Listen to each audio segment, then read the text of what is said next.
Hello, welcome back to Avatar the Podcast. We are your hosts, Acorn Bandit and Booster Greg. Hello. Hello. Hello, world. This episode, we're going to be talking about Book 2, Chapter 9, Bitter Work, or as we like to call it, Earthbending 101. That's right. Aang gets put through his paces in this episode. Can't wait. This episode was written by Aaron Ehas and directed by Ethan Spalding. Let's dive in, shall we? Yes, let's do it. This episode opens with early morning light streaming through a rock quarry. Team Avatar's campsite is nestled among all this rock, surrounded by sheer cliffs, multi-tiered terraces, and stone arches.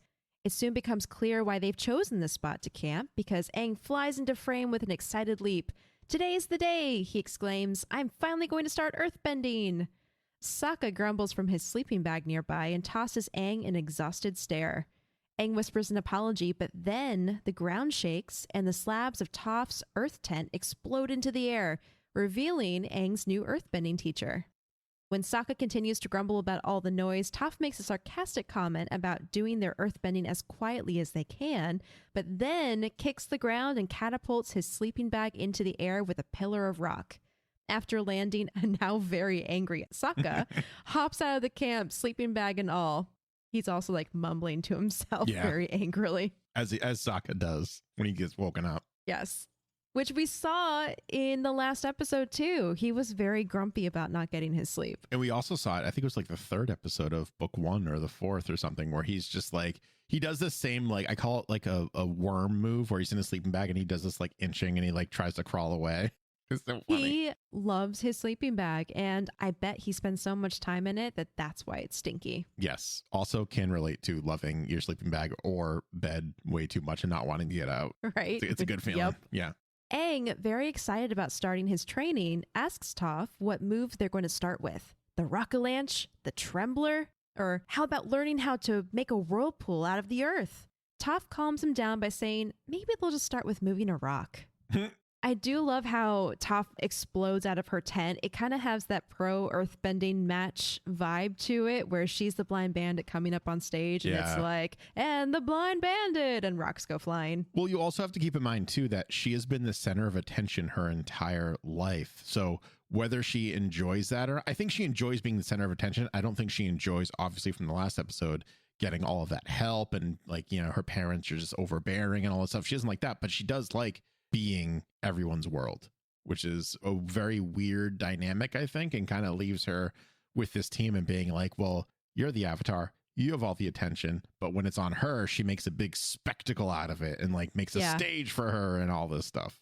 Which we also kind of saw in the last episode too, because if you think back, she was like very much, leave me alone. I'm carrying my own weight. I'm just going to be over here, kind of like in standby mode, because she basically signed on to be Aang's earthbending teacher. Yeah. The rest of the time, it's emphasis on the Avatar and the team, and that's not me. I'm just over here minding my own business. But now she's able to step back into the spotlight and be the center of attention, like you said. Yes. And she doesn't even hesitate. No, she's like, all right, we're on.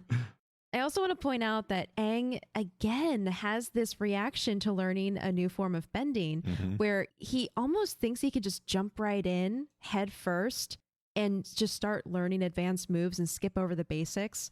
We saw him do the same thing in The Deserter with fire bending, and that burned him, or should I say Katara? Yeah, absolutely. So what's interesting is if you think about the episode The Deserter and fire bending, Zhang was like, this is the most dangerous form of bending, period. If you do not control this, it will kill you and everyone around you. And we kind of get that same feeling from Toph a little bit here, where it's like, you can't just skip ahead in this one. It's very dangerous. You will crush someone alive by accident. Like, so it's almost as if these two people who have not been traveling with Aang are just like, I don't know, they think that their form is just super dangerous of bending, and the most dangerous form of bending, which is interesting. I do think compared to the other elements, earth and fire are the most dangerous because they can have the most effect. I mean, like you said, you can get crushed by a rock, you can get burned by fire. With water bending, unless you're like surrounding someone in ice or water and drowning them, you just kind of get wet. I guess you could technically get like a bruise or a rash of some kind if the water like slices you. If we want to get dark, you can like drown someone with it. Yeah, you can, but not on accident. That's a fair point. You have to really be trying for that one. Yeah. Yeah. So, I mean, with that being said, I think it's actually really cool to see the bending lessons structured the way that they are in Avatar: The Last Airbender, because Aang already knows air. He goes to the next easiest or least dangerous element, water, and then kind of progressively gets more and more dangerous from there. So it feels like a more clear progression. Mm. But anyway, we cut to their lesson some distance away where they're standing in front of two giant boulders. The key to earthbending is your stance, Toph instructs him. You've got to be steady and strong. Rock is a stubborn element. If you're going to move it, you've got to be like a rock yourself. She demonstrates this by striking out at her boulder while stepping into a deep horse stance. Her boulder is thrown across the ground and slams into the canyon wall. When Aang attempts to do the same thing, his boulder doesn't even budge, and instead he goes flying backwards and slams into a sleeping Appa.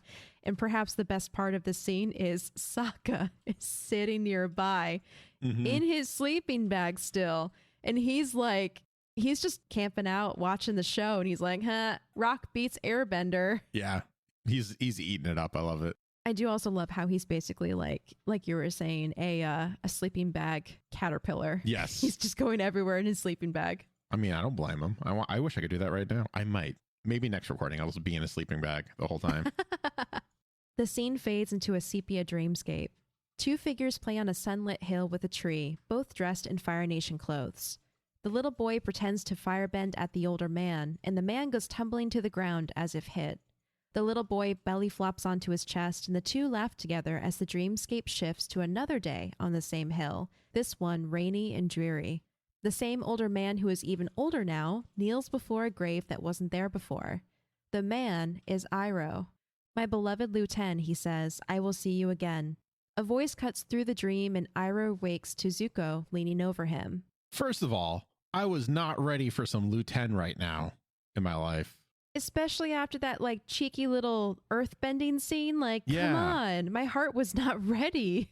Secondly, this is the only voice acting thing I get to point out in 2 episodes. So I'm just going to relish it for a moment and take a deep breath and enjoy it. The voice of Lieutenant is none other than Mae Whitman, who does the voice, as we all know. Yeah, the voice of Lieutenant is Mae Whitman, who we all know is Katara, as well as she's been in many other things. Like, I'll relish this a little bit more because I don't think we ever did casting for the main cast. I don't think we made that up yet. We did Mae Whitman. Okay. Once upon a time, forever ago. So I'll remind everyone. So go for it. She has been in Arrested Development as Anne. If you forgot about her in that, that's completely fine. Completely forgettable. She was also in Parenthood. If you haven't seen that and want to emotionally sabotage yourself, I highly recommend it. And she's also been in movies like Scott Pilgrim versus the World. So amazing. Yeah. Wow, I'm so shocked that she does the voice of Lieutenant, which honestly I can't remember what Lieutenant sounds like. So giggling. I'm looking forward. If you go back and watch it, that laugh just sounds like Mae Whitman. Oh, interesting. Yeah. I can't remember if we hear Lieutenant at any other time. So I wonder if it's only casting for like stuff like that, like giggles and... Oh, maybe. Yeah, they just had her in the studio. It's just like, we just need some laughs. Can you please do that? Interesting. Good to know, though. Yeah. Zuko and Iroh are hiding out in an abandoned shack near Tuzin, the town where everyone gathered in the last episode. Iroh is heavily bandaged, and Zuko has done his best to make him tea. Spoiler, it's terrible. They talk about the inevitability of running into Azula again and agree that Zuko should begin his training. He must learn more advanced firebending in order to stand a chance against her. Because, as Iroh says, Azula is crazy and she needs to go down. I love that, where Zuko's like, I know what you're going to say. You're going to say, I can't fight her. She's my sister, but I must. And Iroh's like, no, I was saying that you got to take her down. She's crazy. Yeah. Subverting expectations. I love it. Yeah. Also, I feel like there was something happening here in this scene that wasn't really expanded upon.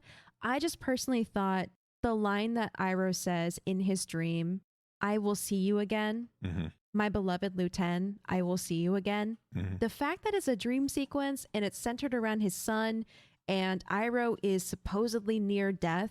I almost thought that that was one of those like going towards the white light type of scenarios where he almost subconsciously thought that he was near death and was going to go see his son soon. Sure. And then he woke up and was like, I don't know, I guess fine. Well, it's also very interesting that the last thing he remembers from this near-death experience, this vision, this dream, whatever you want to call it, is seeing his son. And then he wakes up to Zuko, who he considers his son as well. I do think that's poetic. Yeah, it's very nice. And it's just, it makes you feel warm all over. And it's making me really not looking forward to the Ba Sing Se episode. Nope. Yeah. Nope. Yeah. Nope. No. Not looking forward to that. Oh, gosh.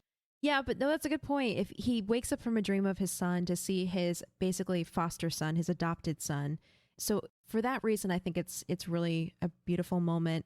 I do find it interesting that they almost set up the dream sequence to be like a near-death vision or whatever, but then they didn't really go anywhere with it. He just wakes up and then they have a conversation. But anyway. Yeah. We cut back to Aang's earthbending lesson in the quarry, where Katara is trying to weigh in as his other bending teacher. When Aang reasons that maybe he has to approach the boulder from another angle in order to get it work, Toph quickly corrects him, saying, "No, that's the problem. You've got to stop thinking like an airbender. There's no different angle, no clever solution, no trickety trick that's going to move that rock. You've got to face it head on." Katara pulls Toph aside and advises her to create a positive teaching experience with lots of praise and encouragement, because this is what Aang responds to most. Toph thanks her and says she'll give it a try. Another spoiler, she doesn't. She doesn't. Yeah. What's very interesting is take a real world look at this. This is very much two different actual schools, no pun intended, but pun is there, of thought of how you teach a kid, right? You could either positive reinforcement or even training a dog too. It's the same idea where it's like they do something right, you praise them, you give them the reward. They do something wrong, you don't react. You just only react to the positive, where the other one is you only really react to the negative. So I think the real trick is there's a mid-ground in there, pun intended, mid-ground in there somewhere. And you can kind of like take the best of both worlds, essentially. Yeah, I agree. And you're right. There very much are two different schools of thought with training and teaching. And I like seeing the fact that Katara represents one and Toph represents the other, because it creates this natural tension where this new Sifu is coming into the dynamic and putting Aang through his paces, like I said before. And you know, we'll have to see which one is effective and which one isn't. I also like how Katara is almost like mothering nearby. Yeah. She's like, let me get a part of this. Let me like look over and just see if everything's going okay. Yeah, it's very cute. Much in her nature. I also like that it's Sifu Toph, but it hasn't been Sifu Katara. Yeah. Yeah. She's like, wait, why aren't I Sifu Katara? By the way, everyone at home who's listening and wondering what Sifu means, it means quite literally teacher or master. It's a Cantonese word. Yes. I learned that today. For a long time, I thought that guy's name was just Sifu Kisa. I'm just kidding. I knew it wasn't. His first name was not Sifu. That's silly. We then go into a montage, an earthbending training montage, which includes a stone carry, sand punching, whack-a-rock with Sokka's club, which Toph literally has to pry out of his hands to give to Aang for the exercise. Yep. We also got some rock armor pushing. My personal favorite. Oh, yeah.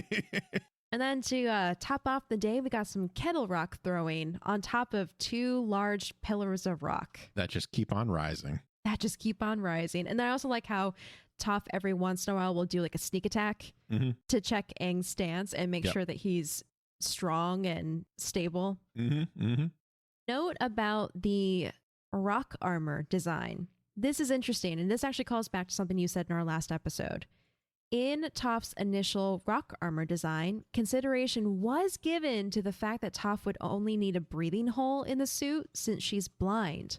So in the original concept art, it's the same suit, but there was like an opening around her mouth. And so it's completely covering the rest of her face. But when the scene was animated, the hole was placed over her eyes on accident, and the mistake slipped right by the team and made it into the final animation. Oh, how could you? Yeah. Little disappointing, but if that's the mistakes that's made, I'm fine with that. Yeah. Yeah. There could be bigger mistakes. That's true. Yes. Like Toph changing size. which she does a couple times in this episode. Oh, really? At some point, she's eye level with Aang, even though she's supposed to be much shorter than him. I mean, we can just write it off like she makes the grounds go up higher so she can be face to face. You know, it's fine. Headcanon. It's there for those mistakes. While the others oversee Aang's training, Sokka goes hunting alone in a small forest near the quarry. Hiding in a tree, he spots a small, cute creature. Sokka casually states that even though the creature is cute, it also happens to be made of meat, which means it's good for eating. Mm-hmm. Once it is close enough, he jumps down from the tree to deliver the killing blow, but falls into a fissure in the ground instead, becoming buried up to his waist in the earth. He tries attacking the creature again, but this causes him to sink even further into the ground. Now, buried up to his neck and deprived of the use of his arms, Sokka is unable to do anything but wait. And also barter with the universe, apparently. Yeah. And he's like, I won't do this. It's like, you liar. We've all had those moments, I feel like, though. Yeah, if I can just get through the situation, then I promise. Yeah. I promise I'll do this thing. And you get out and you go, never mind. Or you do it for a week, and that's it. Apparently, the image of Sokka getting stuck in a hole was inspired by Tom Hanks in The Money Pit. I haven't seen that movie. I should watch it. I haven't either. I hear it's very, very funny. I just haven't seen it. And me being a homeowner, it's just like feels like it's a nightmare movie. Yeah, like a living nightmare. Don't want to go there. Yeah, exactly. Back in Two's Inn, Iroh explains what lightning is and the practice of firebending. It is a pure form of firebending without aggression, he says. It is not fueled by rage or emotion the way other firebending is. So some call lightning the cold-blooded fire. It is precise and deadly, like Azula. To perform the technique requires peace of mind. Upon hearing this, Zuko connects the practice of drinking tea because it calms the mind. This comment confuses Iroh for a moment, and then he says, oh yeah, good point. So here's the thing. In the beginning of the episode, Zuko makes the tea for his uncle, right? And it's not good tea. Right. I don't know if Iroh's being a snob about it or if it's just genuinely terrible. Either way works for me. Do you think that Iroh just made new tea because now they're drinking it? 100%.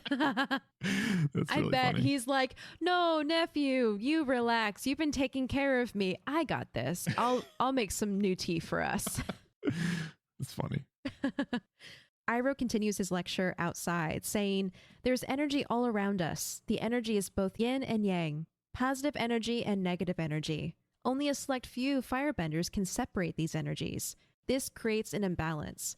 The energy wants to restore balance, and in the moment the positive and negative energy comes crashing back together, you provide release and guidance, creating lightning. Iroh demonstrates this technique, generating crackling tendrils of lightning around himself before shooting them into the air. Zuko is transfixed and tells his uncle he's ready to try it. So I actually included all of the dialogue here because I find this episode so fascinating. Mm-hmm. First of all, I feel like Iroh's never talked this much outside of maybe the storm when he was sharing Zuko's backstory. But even then, we were hearing or seeing his backstory through flashbacks versus Iroh's actual narration. Right. So one, it's really nice to listen to him talk about something. And two, it's fascinating to me to hear like the actual quote unquote science in this world behind the different forms of bending. Yeah. And the fact that he knows how lightning generation works and can do it himself is just really cool. I kept on thinking about the three known kinds of Jing that Boomy was talking about during this for some reason. Like, I don't know why, but like he's talking about positive energy and negative energy. And we know that is like positive and negative and neutral Jing. Oh, man. So I was like, I'm trying to like, I can't quite like piece those all together and get like 2 + 2 = 4, but I feel like the equation is there.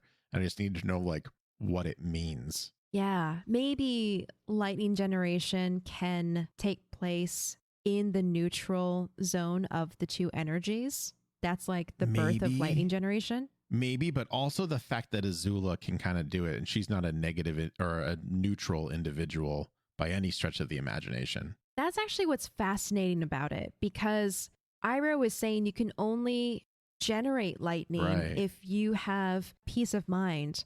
Like, that's super interesting to think about because Azula is a very chaotic kind of individual in that she has very strong opinions and emotions about Sure. people. Yeah. And she's kind of vindictive and she's a little sadistic. Yeah. And so the fact that she is such a master at lightning generation is really interesting. And I almost wonder if it goes back to her training and the whole concept of there's a hair out of place. I wonder if she basically like bulldozed her way through sheer force of will and practiced so much and was a natural prodigy that she was able to enter this almost mindful type of mental space to do it. With everything though, there's two ways to look at it. So with bending is an art form, in my opinion, right? It's a martial arts. Yeah. It's an art form. But there's also a science behind some art forms. Like if you want to talk about like baking as one, and I'm just saying that because I started watching Jon Favreau's The Chef Show. So like baking is just on my mind right now. But like, so cooking and baking, you can do it very scientifically and measure to the gram and stuff like that. Or some people just kind of go off of like an instinct or a gut feeling and they just kind of go like a tablespoon of salt. Let's put like a couple pinches in more. And that seems like it'll be better. I wonder if it's the difference between that where Iroh is more on the art side where he like knows how to make his tea, but he doesn't scientifically do it. He just does it. Like he has a feeling about it versus Azula with her lightning generation is just like she technically knows how to do it. So she can do it because she knows exactly the movements needs to make and how to like channel her energy, both positive and negative, and not like have a state of mind about it. Yeah, I agree with that because I think also both of those approaches match their personalities too. Yeah. There could also be something to be said for what you were saying too, where she's just so determined to do something that she just forces herself to have peace of mind. Yeah, well, I think it goes along with what you were just saying too, because she is approaching it from a technical perspective. So Yeah. it's almost like what we were saying about Zhao, actually, and how it's surprising that Zhao, who doesn't have very much self-control, still at times is able to be patient and wait. Yeah. It's very interesting. It's like, yeah. Most of the villains, except for Ozai so far, have more than one dimension to them, which I really appreciate. I do too. Now, when it comes to lightning generation, Zuko, on the other hand, he has none of that. He's still very much a beginner, can't actually make the lightning generation work, and it ends up blowing up in his face every time he tries. Back in the canyon, Toph decides to change things up a little. She tells Aang that instead of moving a stationary rock, he will instead stop a moving one. If Aang has the attitude of an earthbender, he'll stay in his stance and stop the rock. She blindfolds him after Katara makes a comment about, is this the proper way to teach Aang earthbending? And the whole blindfold thing is definitely something that Aang is not a fan of. But Toph goes to the top of the hill to roll a huge boulder down a steep slope towards Aang. Even though Aang can sense it coming, he panics at the last second and jumps over the rock. Toph berates him for not having the guts to stop the boulder and calls him a jelly-boned wimp. Aang is crushed by her words, and Katara tries to console him by offering to work with him on his waterbending some more. It's just kind of like, man, come on now. Like, I know. Mama Earthbender's being too tough. Come over with Mama Waterbender. And then Toph's like, yeah, go ahead. Splash around in a pool. See if it makes you feel any better. Nerd. Yeah, I love that reaction too. And I love the conflict that the two styles present because I can just imagine Katara being off on the side, like biting her nails, like clenching her teeth, like, oh, I wouldn't approach it like that, Toph. Meanwhile, Zuko is getting increasingly frustrated and complains to his uncle about not being able to generate lightning and how every attempt explodes in his face, just like everything always does. That one line, oh my God. Yeah. The delivery of Dante Bosco in that line where he actually sounds like a heartbroken little boy. Yeah. Whereas like everything explodes in my face. All right. Go listen to some Linkin Park. Go listen to another track there, Chief. He has this very like when things don't go his way in this season, he gets this very like, and this is one of the few examples we see of it. He gets this very like, woe is me kind of vibe is what I got off of him, where he's just like yelling at the sky and just like, I can't do blah, blah, blah. And it's just like, all right, pal. And I understand the inner turmoil and I can relate to it to an extent as well. Because I mean, his background is his father doesn't understand him, nor does he really like him to begin with. And his father figure, Iroh, doesn't quite understand him, but at least is there for him and is supportive and tries to like get through to him. But like, I think right now, Zuko is probably what, 16, 17 at this point? 16, I think. 16ish. I wonder when he crosses the 17 threshold. Maybe next season. But anyways, so he's a teenager, so he's going to have that like woe is me kind of thing, and the world's against me and everything is against me, and like this is just the worst thing to ever happen to me for every little minor obstacle that gets in his way. And this reminded me of that. Yeah, which is basically what all of us say when we're just super frustrated and over everything and just like, why can't this work? Because it actually goes against what he said in the cave about how he has always had to struggle and his struggling has made him strong. I actually think it's been a while since he's had to learn something new. And so he's just like at the point where he's like, why can't I get this to work? Yeah. Yeah. But so everyone has these thoughts, but the difference is with me, Acorn, it's true. The world is just against me. So. Oh, I see. Uncle understands why this is not working. Zuko will not be able to master lightning until he has dealt with the turmoil inside him. He must let go of his feelings of shame in order for his anger to go away and to achieve the peace of mind he needs in order to generate lightning. Zuko bites back about having no shame. He's as proud as ever. Prince Zuko, Iroh explains, pride is not the opposite of shame, but its source. True humility is the only antidote to shame. Which, wow, talk about an amazing, true lesson. I know. Jeez. I love that line. Well, I like that Zuko does like the, yeah, I know. Like, this is what I need to do. And Iroh's like, no, you're an idiot. That is not. It's like, what are you talking about? And he just like delivers this just like classic Iroh one-liner where, you know, it's just like true humility is what you need. You don't need pride or whatever. You don't need your honor. You need humility is what you need. Yeah. Yeah. Zuko's like, yeah, shame. No, I'm as proud as ever. I'm, out to regain my honor. But yeah, Iroh comes back with, no, it's not about having pride or not. Pride is not the opposite of shame. It's its source. So when we feel shameful, we feel prideful because we're trying to make up for what we lack. Yes. Yeah. I also wonder, so in Zuko alone, the whole point of that episode for Zuko was to remember who he was, remember where he came from, remember what he represents. And that was based off of his mother's words, right? Like he remembers his mother's words of being like, always remember who you are. You are Zuko. And he kind of misinterpreted that, I think, where Zuko at that point in his life was kind of humble. Like he didn't really have a lot of pride to him. He was always hanging out with his mom and like, you know, they had a really good relationship. And that's not what he remembers. But I think that might have been what she's referring to as well, is remember who you are. Don't forget who you are in this moment. And then he goes on this life that has just not been easy for him in any way, even though I just gave him crap for thinking that his life is hard. But genuinely, it hasn't like, I mean, sometimes it's pretty easy on him, but he's had a very interesting kind of lifestyle in life. So that's gotten twisted and warped. And now he's like, I am Zuko, prince of this, and I have pride. And Iroh's like, that's not what you need. Yeah. It's interesting. Yeah. Not the lesson he's trying to impart. Or the lesson that he, like, Zuko should never say pride is the best thing you can have. It's not. It's one of the 7 deadly sins. Iroh kind of helps him feel better by offering to show Zuko another firebending move that even Azula doesn't know. And this makes Zuko smile. Ooh. While all of this is going on, the cute little creature that Sokka was initially hunting, who he has now called Fufu Cuddly Poops. Nice. Has bonded with Sokka and has decided to curl up on his head. Sokka explains the natural order of things and how big things eat smaller things. So his hunting this little creature is nothing personal.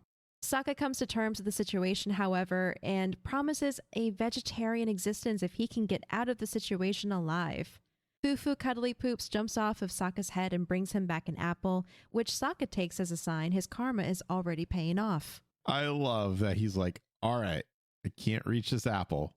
And he somehow gets his boomerang out of his backpack in front of, or like technically behind the apple. And he's like, all right, boomerang, now come back. Yes. Meanwhile, after, like at the end of every scene with Sokka and Fufu Cuddly Poops will like sit on the ground or like stand there and stare at Sokka and like wag his tail. And it has like this little like weep. Yep. And sometimes he's on his head. It's so fun. Yeah, it's adorable. I love it.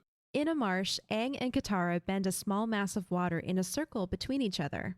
Katara reminds Aang that the block he's experiencing can only be temporary and tries to persuade him to face the issue instead of avoiding it. Aang, on the other hand, feels too defeated to even talk about his problem, let alone face it. Katara reasons that Aang may be struggling so much because Earth is his element's natural opposite. That's why it's so hard for him to get the lessons that Toph is teaching him. Katara assures him that he'll eventually figure it out. I read a bit of trivia here, and I don't know if I want to bring it up here or if I want to bring it up in Korra, but I think I can say it without spoiling Korra too much. All right. Where it's, in actuality, the block for an avatar isn't the opposite element in which he or she was born in, but rather the opposite element to their personality. So while the two can be the same, it doesn't necessarily mean it. So in this instance, it works for Aang because Aang is an air nomad and he's really embraced that lifestyle. We talked about this actually on the Blind Bandit episode, where he just takes off when he wants to, or when he's like not feeling confident or whatever, he just goes with the wind, right? And Toph stays grounded and she's like, where else am I going to go? This is my home. This is what happens. Yeah. So naturally, it's a different ideology than what he personally has. But if Aang didn't have that, or let's say like a Fire Nation avatar, let's say like Roku, he's very strict, but he seems like he can kind of go with the flow maybe a little bit. I don't know too much about Roku, but if he could, he would have an easier time embracing water and air, but maybe a more difficult time embracing earth. Yeah. Yeah. And I think, I agree with that. And I can absolutely see where Katara would pick up on the elements' natural opposite concept, because it kind of goes in line with what you were saying about how it is more based on personality. And I would say it's just like basic psychology, because if you are a timid, quiet person, it's going to be especially difficult for you to, let's say, deliver a speech in front of a group of people, because that's opposite to the behavior that you're typically familiar with or that you typically exhibit. So same concept with bending. I actually think that makes a lot of sense. Yeah, for sure. So obviously Katara doesn't know this because she's never met an avatar before. And so she's just like piecing it all together, but she was like this close. She was just like so close, which is impressive. She's on the right track. Yeah. In leading up to the move that Iroh said he would teach Zuko, Iroh explains the qualities of the four nations while drawing each nation's symbol in the dirt. Fire is the element of power. The people of the Fire Nation have desire and will and the energy to drive and achieve what they want. Earth is the element of substance. The people of the Earth Kingdom are diverse and strong. They are persistent and enduring. Air is the element of freedom. The air nomads detached themselves from worldly concerns and found peace and freedom. Also, they apparently had pretty good senses of humor. Gyatso! That was such a great nod to Gyatso. So good. I really wish that Iroh could have met Gyatso. I was just thinking that. Talk about our discussion from last episode, how it was so satisfying to have Toph and Iroh meet and have a conversation. Yeah. I feel the same way about Iroh and Gyatso. I wish they were able to meet. I wanted to see that. I know. That's so heartbreaking. I just want to just someone make that, please. Just like make it canon. So Mike and Brian, if you listen, you should make that happen for me. Thank you. Love, Greg. Or if there's anyone who, like Rough Tune, who created the Water Tribe comic about Zhao, if anyone out there likes to comic or storyboard or whatever, that would be super cool to see. Playing a game of Pi Show. Yes. Oh my gosh. That'd be so cool. That would be a game of the century. I would want to see that. Yeah. Water is the element of change. The people of the Water Tribe are capable of adapting to many things. They have a deep sense of community and love that holds them together through anything. It is important to draw wisdom from many different places, Iroh says. If you take it from only one place, it becomes rigid and stale. Understanding others, the other elements, and the other nations will help you become whole. This is such a cool scene. And again, I'm going back to what I was saying about how I love the fact that Iroh is talking so much and sharing all of this wisdom that he's picked up in his travels and in his life. What he just said at the end there, I do want to call up something that I learned, I think it was last year. There actually were some studies that were conducted around diversity and the synergy of a team and the success of a product. And they found that the more diverse a group is, the more likely they are to stay away from groupthink. And the more likely they are to have a successful product. Because typically, if you have a team of similar people who came from the same walk of life, it's going to be harder for them to pick out potential issues or to contest ideas. And as a result, you get kind of a weaker result because you don't have the diverse thought that goes into creating things. Yeah, I believe it. Also, when I heard this speech, I thought Avatar Iroh ? Oh my gosh. Yes. Like think about Iroh as we know him at this point. He has some connection to the spirit world, and he's mastered the ideology of the 4 different elements on his own. Okay. It's absurd. New headcanon.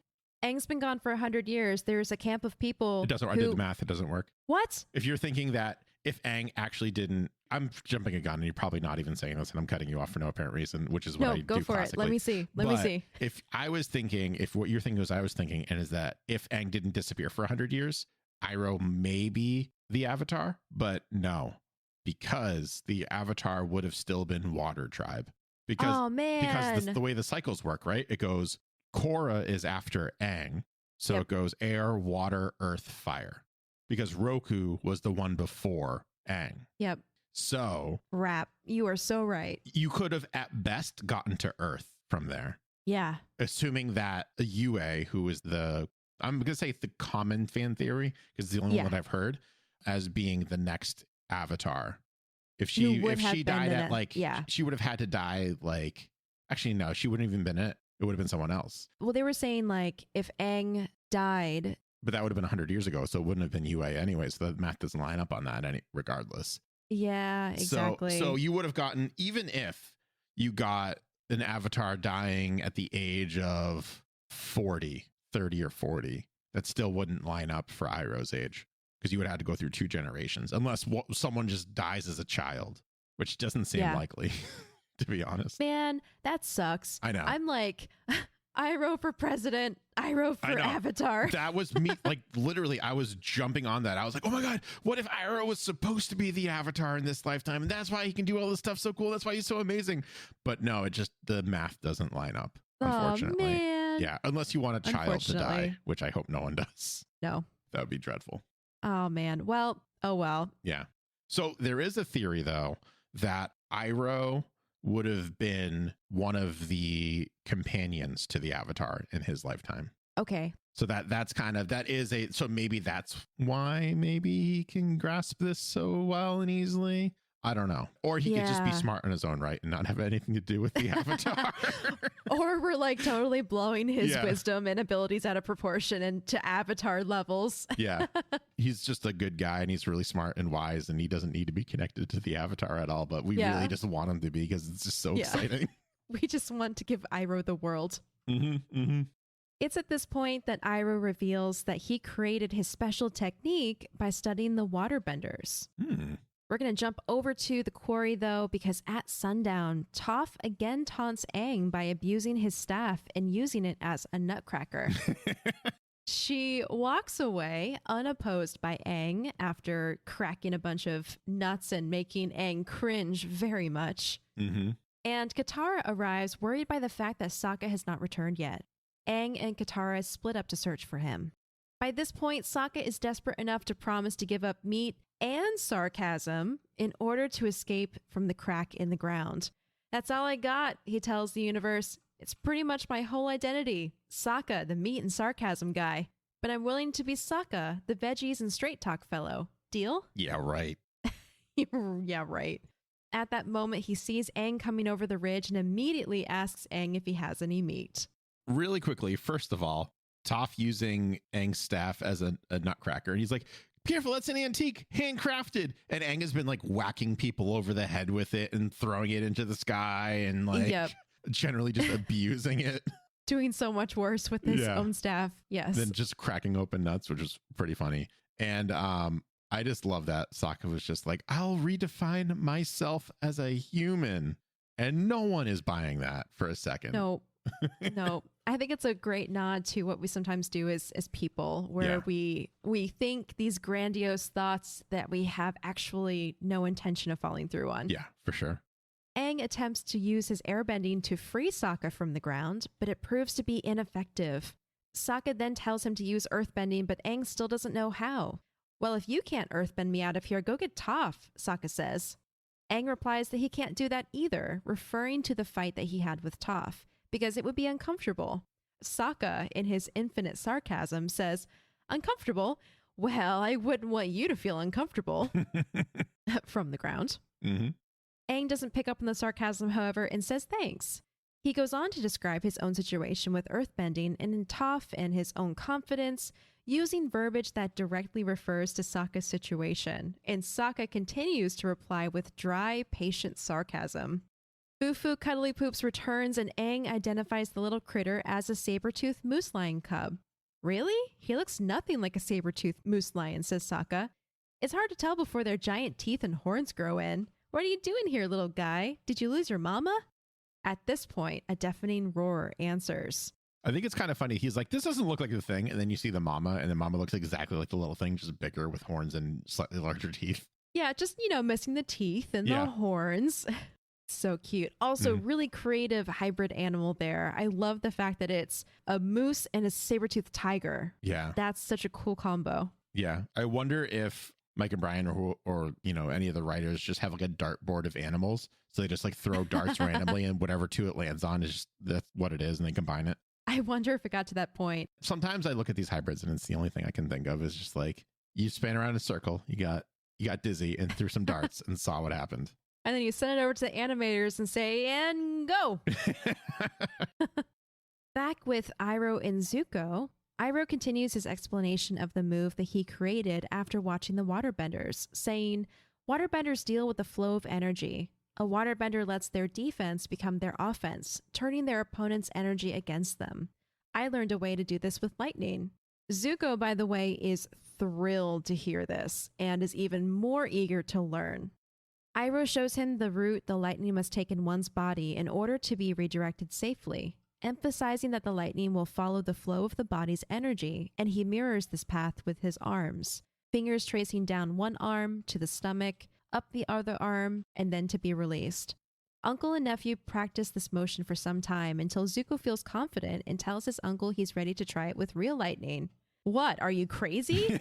Lightning is very dangerous," Iroh tells him. And Zuko's like, "Wait, what? I thought that was the whole point." Zuko's just like, "You're going to shoot lightning at me, right? And I was like, "What are you, nuts?" "No way, Jose." And then Zuko gets mad. Yeah, Zuko is so mad that his uncle won't shoot lightning at him. Yeah. Oh, man. Iroh, though, is like, "I'm only showing this to you just in case. Yeah. Hopefully you'll never have to use this technique. But if you do get shot with lightning, you'll know what to do now." Quick headcanon thing. Yeah. Do you think we saw Iroh invent this technique back in book 1 on the storm? So on the storm at the end, everyone is on the ship and lightning is striking. And then Iroh redirects the lightning from the skies away from the ship, kind of saving the day. And he looks and I even made the pun, he looks very shocked that he did that and that it worked. Oh my God, so I think you're right. I think he maybe was working on it for a while, but he only got to put it into practice in book 1. I subscribe to that. Yes. Okay. I remember you saying also that he had a shocked expression, which I thought was weird and thought it was almost like a flub on the animator's part. But if he had that thought in his head for a while and that was the first time he was able to try it, to put it into practice, it would make complete sense if he was shocked and be like, "Whoa, that worked." Yeah, "Whoa, that actually worked. My crazy scheme paid off. I'm not dead. This is great." Yeah. I also think that he's not afraid of dying either because he's been to the spirit world or has some connection to it. I agree. I think he's pretty much at peace with life. And I think that's the thing about Iroh and his character is he's talking about in this scene, he's seen so much of the world. He's seen so much of the cultures, and he's even been to the spirit world. So I think after experiencing all of that and being at the age that he is, he's almost reached this Zen peace with life and existence to where he wouldn't be upset if he died. And also, as we've seen in this episode, he's looking forward to being with his son again. Yeah, for sure. We're going to cut back over to Aang and Sokka and this very angry mother saber-toothed moose lion who is charging at the two boys. Aang has to use his airbending to keep the beast from harming Sokka, and Sokka pleads for Aang to use earthbending to just get him out of the ground already. But when Aang tries, nothing happens. Aang eventually has to hold his ground and use more airbending to blast the animal into the bushes, where it then loses interest in the two humans and disappears. Toph announces her presence on a nearby rock by slowly clapping and makes it known that she's been there watching the conflict for a while. This angers Aang, and he demands that she returns his staff. This is what Toph has been waiting for. Do it now! Earthbend, Twinkle Toes! You just stood your ground against a crazy beast! And even more impressive, you stood your ground against me. You got the stuff. Aang performs the first move she showed him, but this time successfully. The boulder he strikes slams into the canyon wall. When he goes to free Sokka, however, Toph stops him and drags the older boy out of the earth herself. Two things, again. One, if I could rewrite any line in Avatar, it would be this one, where she says, you stood your ground against a crazy beast and more impressively against me. I would have loved if she said, you stood your ground against a crazy beast and whatever, a saber-toothed moose lion. That would have been hilarious. Yeah. I also like how Aang's like, all right, let me get Sokka out of the ground. And Toph was like, you might crush him alive. I think I should probably do this for you. Yeah. Like, he moves one boulder with one move, and he's like, all right, I can do anything. And I love how when Toph gets him, like, she does like one stomp, and he rises up out of the dirt a little bit, and she grabs him by the hair and just like pulls him out of the ground. Pulls him right out. It was like a cork almost. Yeah. Just loosens it a little bit, and then just bloop. I love it. Mm. When they reunite with Katara back at camp, Sokka begins to tell his sister about the deep existential realization he had while trapped in the ground. But Aang interrupts him when he tells Katara to watch what he can do with earthbending. Hey! Katara turns to Toph and says, you tried the positive reinforcement, didn't you? Yep, Toph replies, it worked wonders. And Sokka never gets to finish what he was saying. Whatever great existential realization Sokka had, we do not get to hear it. And Sokka probably already forgot about it. Yeah, he was probably like, whatever. Let's go eat meat. Let's go have some meat and say witty, sarcastic things all night. In our last scene, on a far-off hill in the middle of a storm, Zuko stands against the wind and rain and lightning and screams at the sky. You've always thrown everything you could at me. Well, I can take it now and I can give it back. Come on, strike me. You've never held back before. He waits for the heavens to open up and for lightning to come arcing through the sky at him, but the storm pays him no heed, and the young prince yells wordlessly in frustration, tears streaming down his face as he sinks to the ground. And another Linkin Park moment for Zuko. Yes. Yes. This scene, so first of all, we don't get many episodes that end on like a downer. Mm-hmm. This is kind of a downer. Yeah.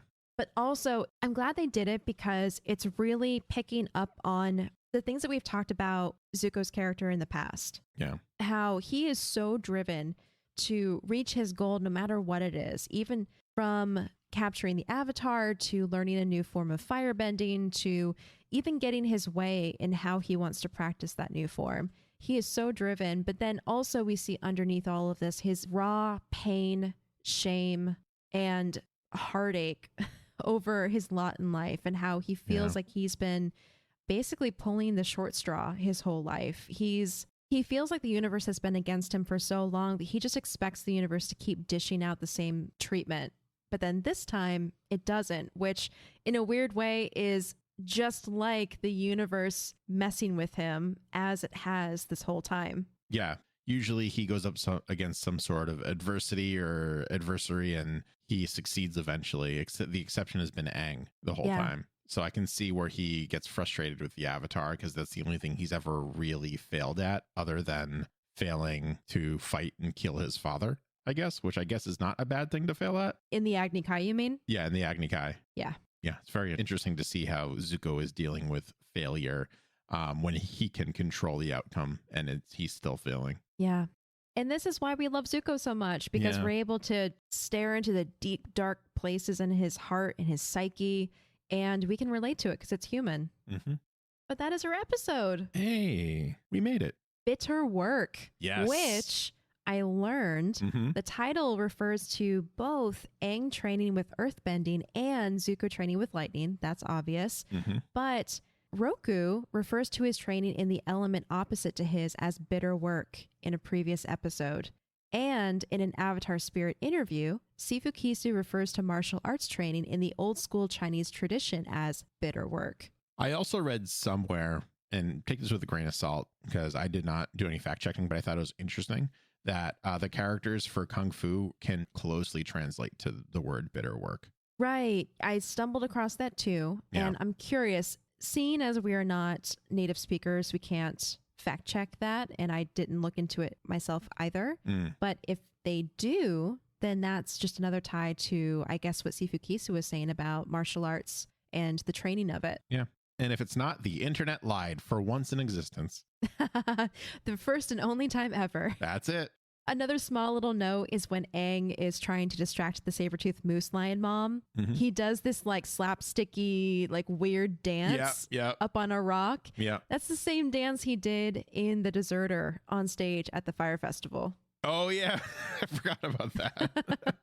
But let's talk about MVP. Mhm. Greg, who is your MVP of this episode? For the second week in a row, it's going to be Iroh again for like not only teaching Zuko just lightning generation, but also teaching him lightning redirection and understanding all of the elements enough to be able to talk about them in a concise sentence or two. Yeah. He broke down the four nations like Yeah. a freaking professor who studies this Avatar world. And knowing the air nomad culture well enough, which shows that he did research Yes. to know that some of them were a bunch of just goofballs and tricksters and stuff like that, which is pretty funny because like you got That to is figure, awesome. I don't know if the air nomads were around during his lifetime or much into his lifetime because I don't remember if we ever find out when at least the southern air temple was taken down or the northern. We just know it was Yeah. within the 100 years. And Iroh's probably 50 or 60 maybe. Yeah, I'd say probably 60 or so. Yeah, so Yeah. he definitely had to have studied it somewhere. Yeah. Yeah, I got to agree with you. It's Iroh. It's Mhm. got to be Iroh. Mm-hmm. He is just an endless source of wisdom and guidance. Yeah. And I mean, we wanted to nominate him as Avatar of I know. the Century. So, Honorary Avatar Iroh. yep. Let's just like rewrite how time works so Iroh could be the Avatar. There you go. That's I as would far do as I that. want to go. I honestly really I was looking for someone else to make the MVP, but I can't honestly say it's someone else. Yeah, in this episode, I think Iroh just stands so much apart from the rest of the characters. It's just got to be him. Yeah, for sure. You know, Iroh's going to win MVP of the series. By the I end of mean, it this. could At also the be rate we're Toph. going. Could also be That's true. Toph. We don't know. Toph, Zuko, or Iroh. I'm calling my bets now. I feel like it's going to be Iroh or Toph. I have that Yeah. feeling, but we'll see. We'll see. What about your moral of the episode? I think my moral of the episode is I can't get it down to a concise, snappy one-liner, but the fact that Iroh took the time to learn about all the different bending and their cultures behind it is just, there's got to be a moral behind that where it's like in order to better yourself, you have to learn about everyone else. I got you because Yeah. that was essentially what my moral of the story was Okay. going to be. And that's diversity is strength. And never barter with karma because karma knows you're lying. Yes. Good try, Sokka. Good try. Yeah, good try. All right. Well, that is all we have time for today. Thank you for joining us for another you. exciting episode of Avatar the Podcast. Yeah. Remember, if you're caught up on all of the episodes, you can always join me over at twitch.tv/BoosterGreg, where we play games on Mondays and Fridays. And now that may or may not be changing. We'll find out. But if you find me on the Twitter and all that good stuff, or even if you just follow the channel right now, you'll get a notification when we go live. Yeah, and you can find me over on Twitter at Acorn Bandit and over on my website, joysons.com, where you can find some really cool nerdy enamel pins. Mm-hmm. And if you prefer Etsy, you can also find me over there at Joyson Studio. Yeah. Coming up next time, The Price of Knowledge. and Toph's sinking feeling. All this and more next time on Avatar, the podcast.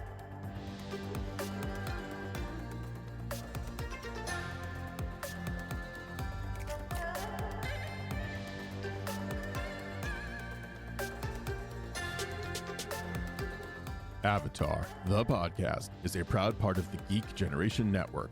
Remember to check out all of our other podcasts at thegeekgeneration.com.